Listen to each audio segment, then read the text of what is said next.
Hey everyone, so for today's sponsored video I've teamed up with L'Oreal Paris to show you their ultra pigmented Infaillible lip liners. There are 16 different shades to choose from. They are super creamy and very touch resistant, so ditch the semi-permanent makeup and lip fillers because you can do it at home. I put it to the test. The first hack I'm going to show you is how to perfectly line your lips.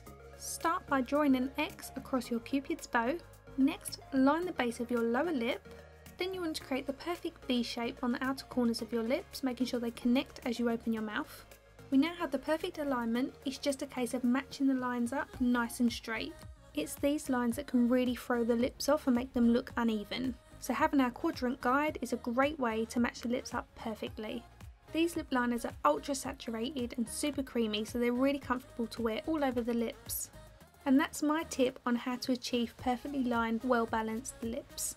Now I'm going to show you how to overline your lip to create more volume. We're going for that natural plumpness. So I'm taking the shade Hollywood Beige, which is a little bit more intense than the nude we've already got on. We want to trace the natural lip line on the outer edge and the corners, but on the lower lip and the very centre of the lip we're going to overline them ever so slightly. That's the important part, you don't ever want to overline the corners of your lips. Deepening the perimeter of your lips makes them much more visible, all the plump without the filler.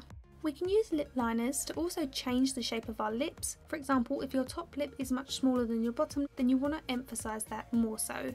To do this, colour your lips in the desired shade, then take a colour that's slightly deeper in tone and use this to put emphasis on the perimeter of that lip. Most people's top lip is the smaller one.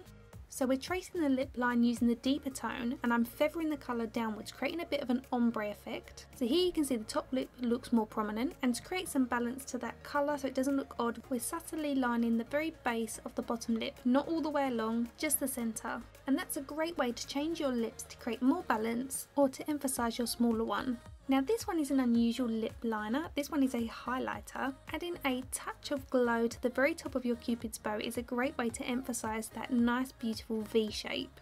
It's very feminine and it draws the eyes directly to them. You can also use this highlighter lip liner to make the lips look more poutier. By adding the highlighter to the very centre of the lips, it reflects light which draws the eye directly to them. With the light bouncing off the centre, it makes them look more curved, which in turn makes them look plumper. The last one I'm going to show you is how to contour your lips. This is a trend we see a lot on celebrities on the red carpet. This can be done with nude shades, it can be done with coloured shades. It works brilliantly with colours and I'm going to use purple. So I've filled the entire lips in using the lighter purple and now I'm going in with this deeper purple shade and I'm going to use this to contour the very outer corners of both the top and bottom lip. I've found once these pencils are on they don't budge very easily, so you want to use a light hand when you're feathering between the two colours as these set in place quite quickly. Don't worry too much because we're going to go back in with our original colour, the lighter purple, and blend between the seams. Now remember, you can do this with nude shades as well as reds, purples, any tones that you like. They just work best if they're in the same shade category. Here I'm going back in with the first purple pencil and I'm running that over the edges of the darker tone, and as you can see we get a beautiful ombre effect. So instead of enhancing your cupid's bow, you're enhancing the outer corners, which puts emphasis on the width of your lips. And those are my tips to define, fill and colour your lips. Get involved guys, put these to the test and join Team Extreme. There's a chance to win the new lip product if you head on over to Instagram and follow at L'Oreal Makeup. Please hit subscribe if you haven't already done so. My social handles are on screen if you'd like to follow me outside of YouTube, and my previous tutorial is on screen if you've missed it. Thank you so much for watching and I'll see you again soon. Bye!